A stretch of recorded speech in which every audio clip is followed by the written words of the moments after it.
जिंतूर येथील गरोदर मातेच्या मृत्यू प्रकरणी जिल्हा रुग्णालयाचे अधीक्षक डॉक्टर नागेश लखमावार यांच्यावर झालेल्या निलंबनाच्या कारवाईच्या निषेधार्थ जिल्हा रुग्णालयातील डॉक्टर आणि कर्मचाऱ्यांनी 4 तास कामबंद आंदोलन केलं। त्यामुळे रुग्णालयातील आरोग्य सेवा काही काळ विस्कळीत झाली। दरम्यान शिवसेना नेते आनंद भरोसे यांनी आंदोलकांशी चर्चा करून संबंधित मंत्र्यांशी बोलून निलंबनाची कारवाई रद्द करण्याचं आश्वासन दिल्यानंतर आंदोलन तात्पुरतं मागे घेण्यात आलं। मात्र मागणी मान्य न झाल्यास 19 ऑगस्ट पासून जिल्हा रुग्णालयातील सर्व डॉक्टर आणि कर्मचारी पुन्हा तीव्र संपावर जाण्याचा इशारा देण्यात आलाय। आम्ही कर्मचारी म्हणून आमच्यावर सरांचं काम खूप जवळून पाहिलेलं आहे। सरांचं काम खूप चांगलं आहे आणि सर खूप प्रामाणिक आणि निष्ठेने काम करतात। एका एवढ्या निष्ठावान आणि प्रामाणिक माणसाला जर प्रशासनामार्फत अशी जर निलंबनाची कारवाई होत असेल तर प्रशासनामध्ये चांगले लोक काम करू शकणार नाही यापुढे।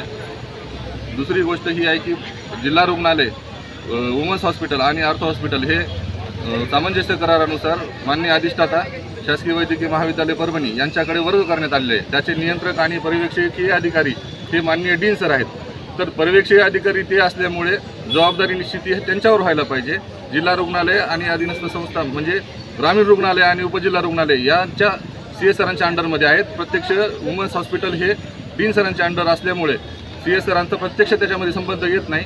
असे असताना सुद्धा त्यांचे झालेले निलंबन हे अन्यायकारक आहे। यामुळे कर्मचाऱ्यांमध्ये भीतीचे वातावरण आहे आणि कर्मचारी हे प्रातिनिधिक स्वरूपामध्ये हे दाखवण्यासाठी एकजुटता दाखवण्यासाठी आणि सरांचं निलंबन रद्द व्हावं हे शासनापर्यंत पोहोचवण्यासाठी इथं जमा झाले आहेत। जर सरांचं निलंबन रद्द नाही झालं तर येणाऱ्या 17 तारखेपासून पूर्ण कर्मचारी, डॉक्टर आणि क्लास 4 सहित सगळे स्टाफ सहित बेमुदत आम्ही आंदोलन करणार आहोत। इथं दवाखाना आम्ही एका नाही पूर्ण ठप्प करणार आहोत। आम्ही एका नाही शासनाला आपल्यामार्फत एक विनंती करतो की अशा अन्यायकारक निर्णय घेऊ नका। आमचे CS सर जर खरंच दोषी असतील तर त्याबद्दल काही चौकशी झाली आहे का?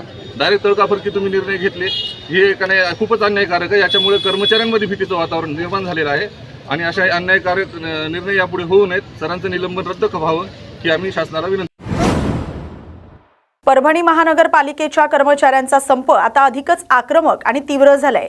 थकीत वेतन तात्काळ मिळावे, फरकाची रक्कम अदा करावी आणि GSTचं वाढीव अनुदान मंजूर करावं या प्रमुख मागण्यांसाठी 10 ऑगस्ट पासून मनपा अधिकारी आणि कर्मचारी संघटनेनं संप पुकारलाय।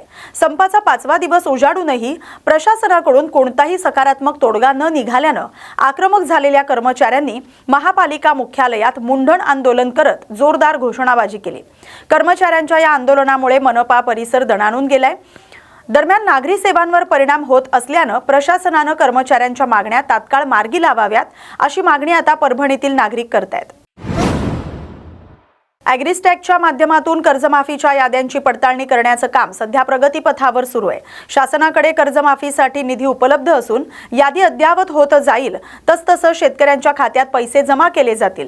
कर्जमाफीच्या माध्यमातून शेतकऱ्यांना एकूण 40,585 कोटी रुपयांचा लाभ मिळणार असल्याची माहिती कृषी मंत्री तसंच वाशिमचे पालकमंत्री दत्तात्रय भरणे यांनी वाशिममध्ये दिली।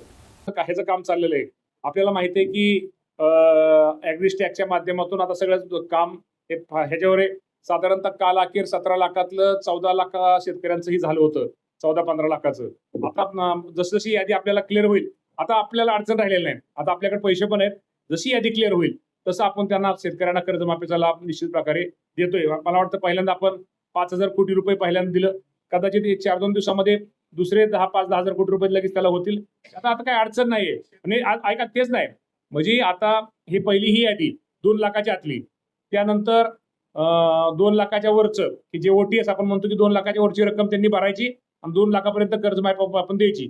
तिसरं प्रोत्साहन 50,000 रुपयाचं ते आपण ते द्यायचं आणि साधारणतः आणि चौथं की जे महात्मा फुले योजनेमध्ये कर्जमाफी योजनेमध्ये मागच्या वेळेस जे बसले होते त्यांना आपण 50,000 पहिल्यांदा जाहीर केलं आणि परत मुख्यमंत्र्यांनी ती रक्कम परत 2 लाख जाहीर केली, ते चौथं। अशा चारही ह्याला आपल्याला कुठल्या प्रकारची अडचण नाही।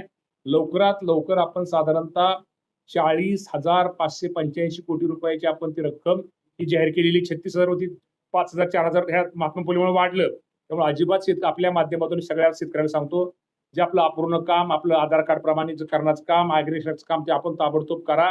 ज्या शेतकऱ्याचं नाव पोर्टल लागले आणि ते लागले त्याला संपूर्ण कर्जमाफी होईल।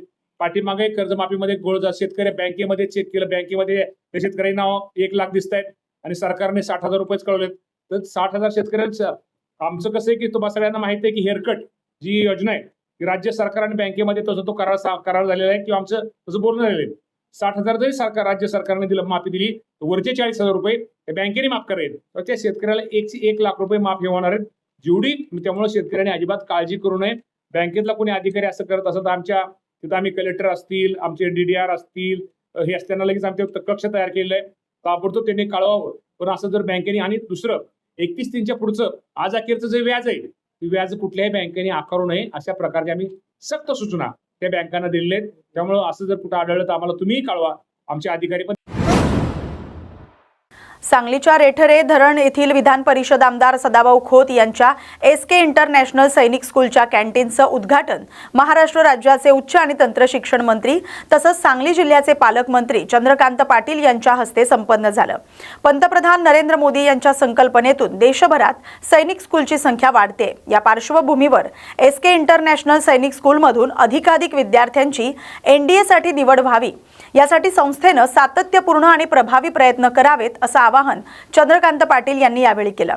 तसंच विद्यार्थ्यांना दर्जेदार NDA प्रशिक्षणाची सुविधा उपलब्ध व्हावी यासाठी SK इंटरनॅशनल सैनिक स्कूलमध्ये NDA प्रशिक्षण केंद्र सुरू करण्यासाठी जिल्हा नियोजन समिती तसंच सामाजिक दायित्व निधी यामधून सर्वतोपरी सहकार्य करण्याचं आश्वासन त्यांनी दिले. उद्योगमंत्री उदय सामंत यांनी चाकण MIDC संदर्भातील आरोपांवर पत्रकार परिषदेत भूमिका मांडली. कंपन्या स्थलांतरित झाल्याचा दावा चुकीचा असून कंपनी बंद होणं म्हणजे उद्योगधंदे बंद होणं नव्हे असं त्यांनी स्पष्ट केलंय.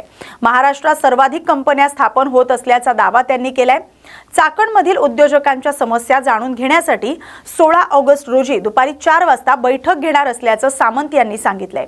MIDCतील 27 किलोमीटरच्या रस्त्यांसाठी निधी उपलब्ध करून दिला जाणार आहे. 15 किलोमीटरचे रस्ते काँक्रिटीचे झालेले आहेत.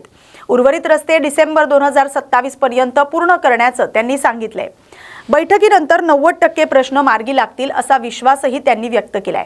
शरद पवार यांनी चाकण MIDC साठी पूर्वी केलेल्या प्रयत्नांचा उल्लेख करत ज्येष्ठ नेत्यांच्या सूचनांकडे राजकारण म्हणून पाहत नसल्याचं सामंत म्हणाले. तसंच जेनझीच्या आंदोलनात विद्यार्थ्यांच्या खांद्यावर राजकारण करणं थांबवावं असं आवाहनही त्यांनी केलंय.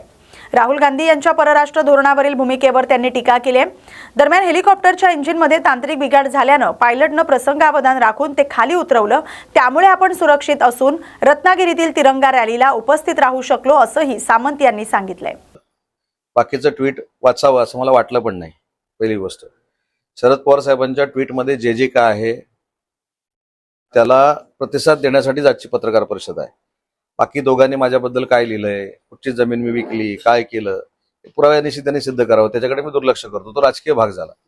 पण शरद पवार साहेबांनी ट्विटमध्ये काय म्हटलंय की याच्यामध्ये सरकारनं लक्ष घातलं पाहिजे.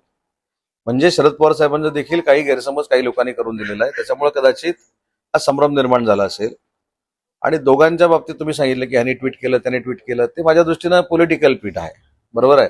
पण मी त्याच्यावर असं पण विचारू शकतो की जंतर मंतरवर तुम्ही विद्यार्थ्यांना सपोर्ट केला, मग झारखंडमध्ये का केला नाही, ते पॉलिटिकल आहे, ते आपण बाजूला ठेवू. बरोबर आहे. शरद पवार साहेबांचं जे ट्विट आहे त्याच्यामध्ये त्याला प्रतिसाद देत असताना राज्याचे मुख्यमंत्री देवेंद्रजींनी देखील ट्विटद्वारे एक उत्तर दिलेलं आहे. आणि या संपूर्ण 36,000 कंपन्या आणि चाकण या संदर्भातली वस्तुस्थिती महाराष्ट्रासमोर आणि देशासमोर ठेवलेली आहे. आता पहिली गोष्ट, काही लोकांनी कंपन्या ह्याचा अर्थ डायरेक्ट उद्योगधंदे असा लावू नये. त्या कुठच्या कंपन्या बंद झाल्या आहेत त्याची पण यादी आहे. कुठच्या सेक्टर मधल्या कंपन्या बंद झाल्यात त्याच्याकडनं घे. तर कुठच्या सेक्टर मधल्या कंपन्या बंद झाल्या आहेत तर त्या सेक्टरमध्ये पहिलं जाऊन आपण अभ्यास केला पाहिजे. ऍग्रिकल्चर कंपन्या बंद झाल्या आहेत, कन्स्ट्रक्शन कंपन्या बंद झाल्या आहेत, ट्रान्सपोर्ट कंपन्या बंद झाल्या आहेत, मॅन्युफॅक्चरिंग मायनिंग कंपन्या बंद झाल्या आहेत, त्याच्यानंतर रिअल इस्टेट मधल्या कंपन्या बंद झाल्या आहेत. कंपनीज अधिनियम 213 अंतर्गत रजिस्टर्ड असलेल्या कंपन्या या बंद झाल्यात 5 वर्षामध्ये. व याच्यामध्ये केंद्र सरकारची एक स्वच्छता मोहीम असते. जी कंपनी, उदाहरणार्थ एखादी कंपनी तुम्ही स्थापन केली पण ती चाललीच नाही तर ती बंद करण्याचे अधिकार हे केंद्र शासनाला आहेत, राज्य शासनाला आहेत. अशा पद्धतीने तो स्वच्छता प्रक्रिया पूर्ण करण्यात आली आणि 5 वर्षामध्ये 36,211 कंपन्या बंद झाल्या असं आमच्या मंत्री महोदयांनी सांगितलं. पण कंपन्या बंद झाल्या म्हटल्यानंतर सकाळी पत्रकार परिषद सुरू झाली की हे म्हणजे उद्योगधंदे बंद झाले.